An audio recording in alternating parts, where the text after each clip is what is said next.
ఆయన రాత్రి వెళ్తూ వెళ్తూ తీసుకెళ్ళింది మందులు పెట్టి కాదు, నా ప్రాణాన్ని కూడా తీసుకువెళ్ళిపోయినట్టున్నారు.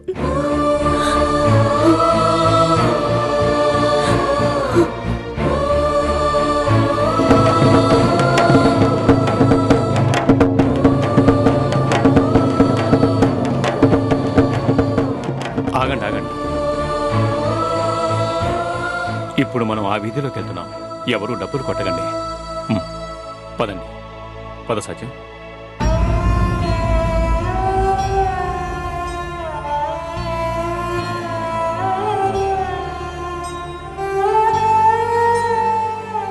నా మనసేం బాగోలేదే. కనీసం బంగ్లాకైనా వెళ్తే అక్కడ ఏ మూల చూసినా ఆయన్ని చూసినట్టుంటుంది. వస్తాను.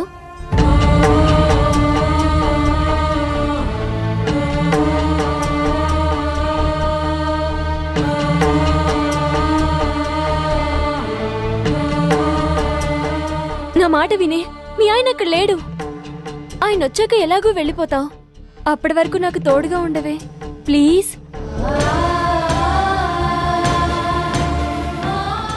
అది కాదే.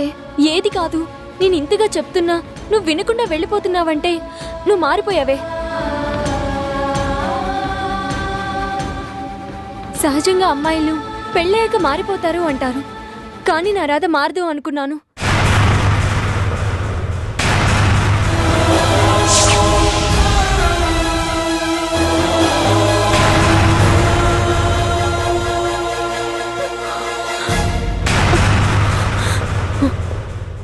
నువ్వు ఇప్పుడు నాతో ఇంట్లోకి రాకపోయావంటే నా మీద ఒట్టే. అంత మాట అనకు జ్యోతి. అయితే ఇంట్లోకి వెళ్దాం రా. రా.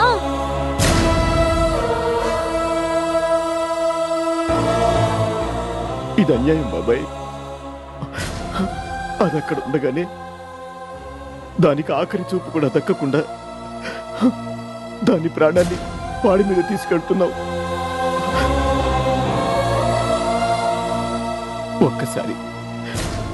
ఒక్కసారి దానికి చూపిస్తాను బాబాయ్. వద్దు సత్యం, తెలిస్తే అది కూడా మనకు దక్కదురా.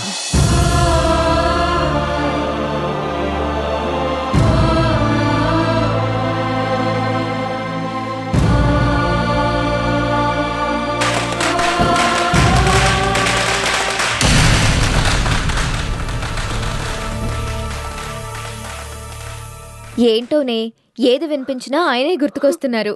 బయట ఎక్కడ అవుట్లు పేలిన శబ్దం వినిపించిందా? ఆయనకి టప్పాసులు ఊరేగింపులు అంటే ఇష్టమని చెప్పారు. మా పెళ్ళ అలా గొడవగా జరగకుండా ఆయన అనుకున్నట్టు జరుగుంటే పెద్ద ఊరేగింపు చేసుకునేవారు. అన్నయ్యతో చెప్పి 16 రోజుల పండక్కైనా ఊరేగింపు చేయమని చెప్పాలి. బయట ఏదో తప్పట్లు వినిపిస్తున్నాయి, ఏమైందో? ఆపండి ఆపండి, ఈ వీధి దాటేంత వరకు డప్పులు కొట్టదని చెప్పాను కదా. అదేం లేదు లేవే. కాదే, నేను విన్నాను. ఎక్కడే? ఏ శబ్దం నాకు వినిపించలేదు. ఇప్పుడు విను. ఇప్పుడు కాదే, ఇంతకు ముందు నేను విన్నానని చెప్తే వినిపించుకోవేంటి? బయటకు వెళ్ళి చూద్దాం పదా.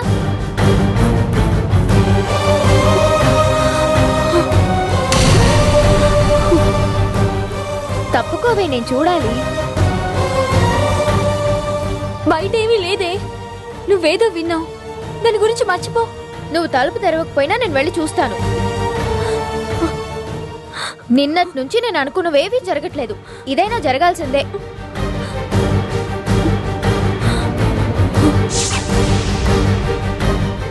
పైకెళ్ళి చూస్తాను.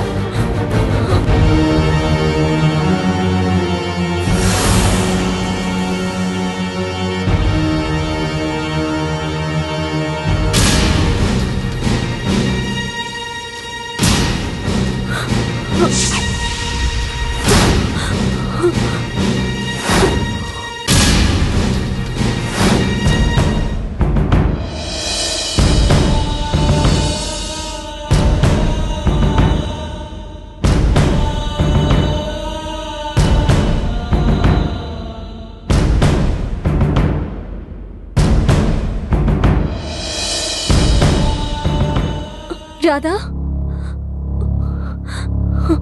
ఇక్కడేం చేస్తున్నావే? నువ్వు చెప్పావా? దేని గురించి? వెళ్లే శవం గురించి.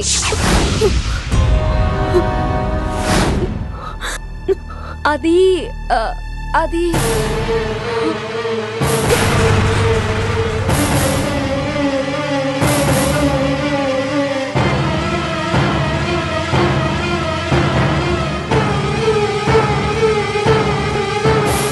రాధా,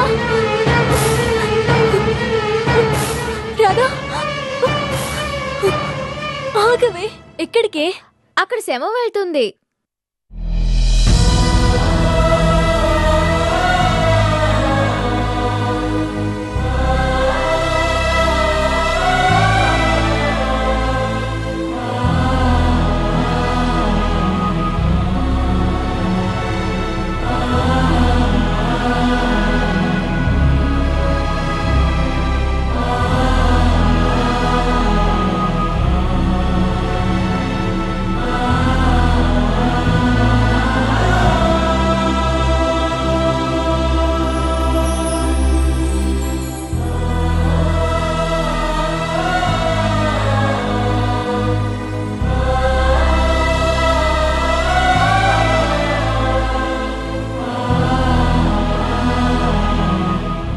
చనిపోయిన వాళ్ళు దేవుళ్ళతో సమానం. వాళ్ళకి దండం పెట్టుకుంటే మన పసుపు కుంకుమలు 10 కాలాల పాటు ఉంటాయని సీతమ్మత చెప్పింది. అయినా మన ఊర్లో ఎవరైనా చనిపోతే నాకు తెలియకుండా ఉండదు కదా. ఇంతకీ ఎవరిదా శవం? చాలా గొప్ప వ్యక్తిదే. ఆయన చాలా దూరం నుంచి వచ్చారు. ఇక్కడ రాసిపెట్టుంది కాబోలు. ఇక్కడే పోయారు. నిజంగానే చాలా మంచి ఆయన అయ్యుంటారు. అందుకే ఊరంతా వెళ్తున్నారు. అవును, అన్నయ్య నాన్నగారు కూడా ఉన్నారు. వాళ్లే దగ్గరుండి అన్నీ చూసుకుంటున్నారు. అలాగా? అయితే మా ఆయనకి తెలిసినాయనేమో. ఆయన సమయానికి లేరు. అవునే, ఉండాల్సిన సమయానికి నీ దగ్గర లేకుండా వెళ్ళిపోయారు. వెళ్ళిపోయారేంటి? పని మీద వెళ్లారు, వస్తారు అంతే. పని మీద వెళ్ళిన మనిషి తిరిగొస్తాడేమో కానీ పాడి మీద వెళ్ళిన వాడు ఎలా తిరిగొస్తాడే? ఏంటి అలా అయిపోయావు? నాకు ఏదోలా ఉంది. నువ్వు వద్దు వద్దు అన్నా పైకెళ్ళాను. చనిపోయింది మన వాళ్ళు కాకపోతేనే ఇంత బాధగా ఉందే. అదే మన దగ్గర వాళ్ళకి ఏమైనా అయ్యుంటే నేను తట్టుకోలేనే. నా గుండె ఆగిపోతుంది.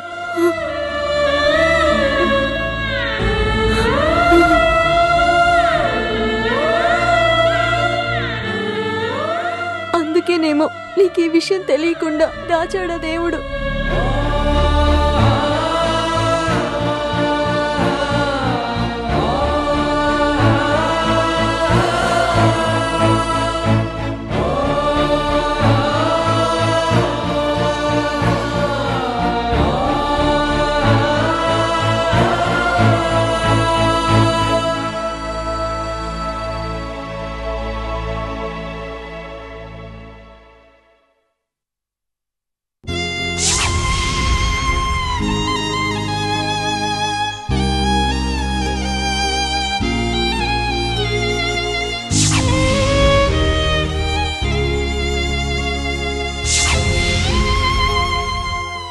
నేను ఆయన వచ్చేసరికి పెద్ద ముగ్గు వేయాలి. అది చూసి ఆయన నోరు తెరవాలి. కష్టపడి ఇంత ముగ్గు వేస్తే మీరందరూ అలా చూస్తారేంటి?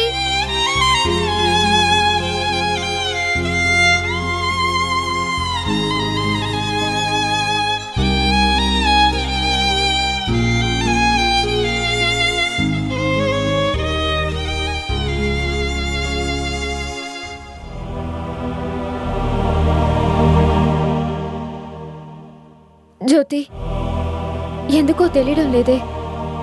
మనసులో ఏదో బాధగా ఉంది. పైగా ఎవరో చనిపోయారని తెలిసాక ఆ బాధ ఇంకా ఎక్కువైంది.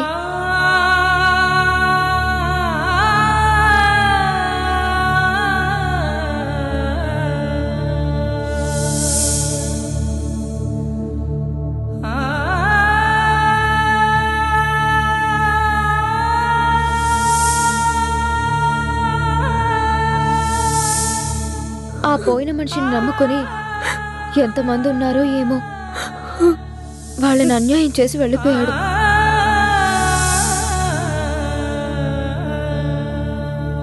అయ్యా పొద్దుపోతుంది, ఇక పెద్దయ్య గారు వస్తే ఆఖరి చూపు చూసుకొని తలకొరివి పెట్టొచ్చు. బయలుదేరి చాలాసేపు అయింది, వచ్చేస్తుంటారు. అట్లాగే.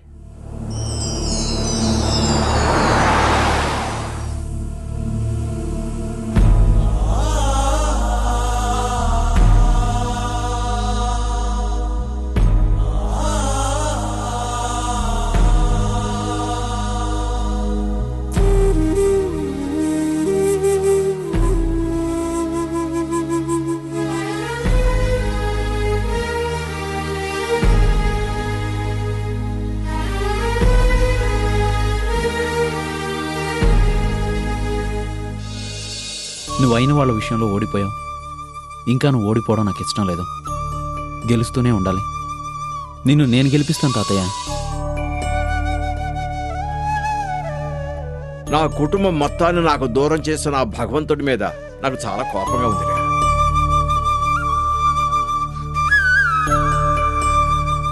కానీ వాళ్ళు లేని లోటు తీర్చే నిన్నిచ్చినందుకు ఆ భగవంతుడిని 2 చేతులా మొక్కాలని ఉందిరా.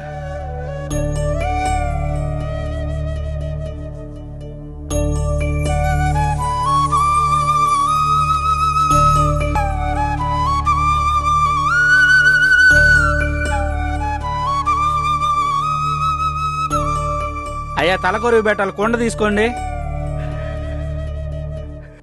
తలకొరివి నేను పెట్టలేను. నా మనవణ్ణి నేను చేతులార కాల్చలేను. నా బంగారు కొండ నిద్రపోయేటప్పుడే లేపడానికి మనసు వచ్చేది కాదు. అటువంటిది నా చేతుల మీదుగా నా మనవణ్ణి ఎలా కాల్చగలను? నా వల్ల కాదు, నా వల్ల కాదు.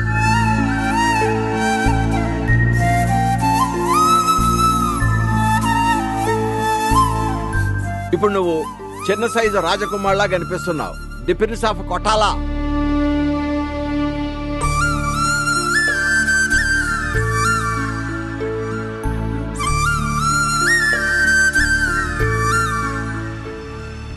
ఒళ్ళంతా చెమట పట్టి అదోలా ఉన్నాను. ఇక్కడే స్నానం చేసేస్తాను. ఓ చీర తీసివ్వు. సత్యం, ఈ కార్యక్రమాన్ని జరిపించే శక్తి బాబుగారి గుండెకి లేదు. బావమరిది బ్రతుకు కోరతాడు అంటారు. ఆ అవకాశం, అదృష్టం నీకు లేదు. వంశీబాబు ప్రాణం కన్నా ఎక్కువగా ప్రేమించిన రాధ, నువ్వే తలకొరి పెట్టు. వంశీబాబు ఆత్మకి కొంతైనా శాంతి కలుగుతుంది. బాబాయ్, రాధమ్మని వదిలి వెళ్ళిన ఆత్మకి శాంతి ఎలా కలుగుతుంది బాబాయ్? సత్యం, మనం మాట్లాడుకుంటుంటే చీకటి పడుతుంది. అప్పుడు కార్యక్రమం జరిపిస్తే ఎవరికీ మంచిది కాదు. త్వరగా కానీ.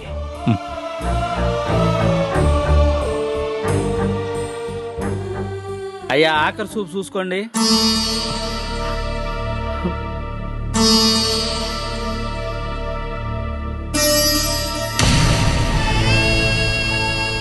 నీకు అభ్యంతరం లేకపోతే రాధని నేను పెళ్లి చేసుకుంటాను.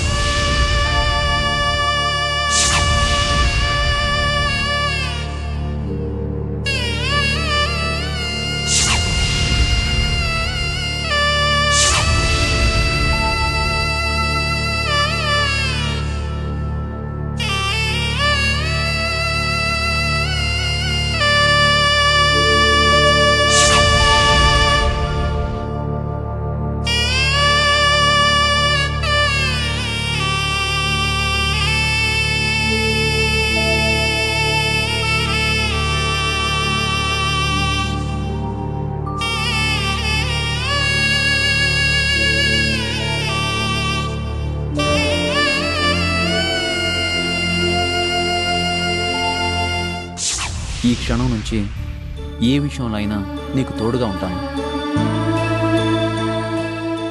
ప్రామిస్. నిన్ను మొదటిసారి తూర్పు వెళ్ళే రైల్లోంచి దిగ్గానే చూశాను. ఇప్పుడు మళ్ళీ అదే రైల్లోంచి దిగి నిన్ను నా భార్యగా చూస్తాను. అదే పెద్ద బొట్టు, అవే పూలు, అదే నవ్వు మొహంతో ఎదురు రావాలి.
జ్యోతమ్మా, రాధమ్మకు స్నానం చేపించాలమ్మా. అదే మైలు స్నానం చేస్తుంది.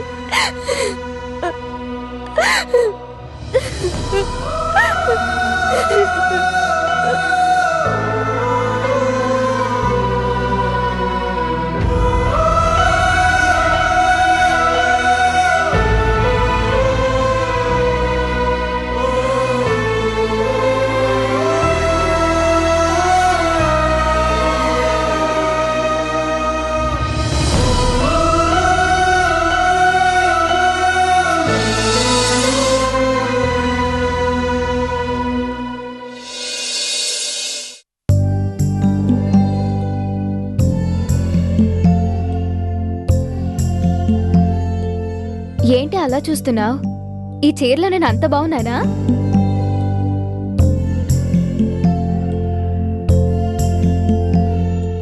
ఏవే, కుంకుమ ఎక్కడుంది? కుంకుమ ఎక్కడా అంటే మాట్లాడవేంటే?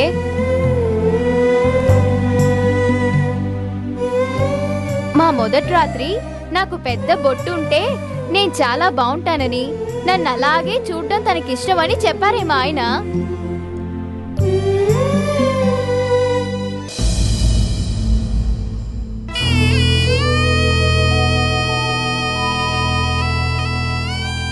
బొట్టే కాదే, తలనిండా పూలు పెట్టుకుని నేను పెద్ద ముత్తైదువులా ఉంటే బాగుంటుందన్నారు.